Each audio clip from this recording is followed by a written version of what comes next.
Close sa pagtutulak ng ipinagbabawal na gamot ang 4 na individual na sangkot sa iligal na droga na naaresto sa bahagi ng Lower Bicutan, Taguig City kagabi ng alas 10 kahapon lamang.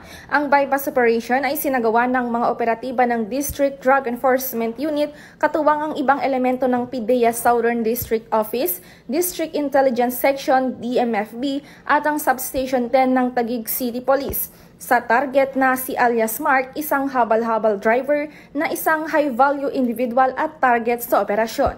Unang nahuli ng mga operatiba ang target sa nasabing operasyon at itinuro pa ang iba pa nitong kasama kung saan ito kumukuha. At sa follow-up operation, naaresto pa ang 3 kabilang ang mag-asawa na sina alias Mohid at alias Romalia na 8 buwang buntis at ang pinagkukuhanan ng target na si alias Kayla. Nasabat sa kanila ang nasa 120 gramo ng hinihinalang iligal na droga at may katumbas na halaga na 816,000 pesos. Ayon sa target, mag-4 na taon na umano niyang gawain ang pagbebenta ng iligal na droga sa kanilang lugar.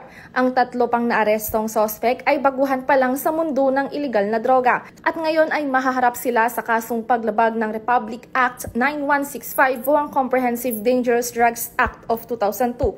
Sa ngayon ay nakakulong na sila sa kustudiya ng Taguig City Police Station. Mula dito sa Southern Police District, ako ang inyong PNN Correspondent, Patrolwoman Reyna Joyce M. Dalire, alagad ng batas, tagataguyod ng Balitang Pulis.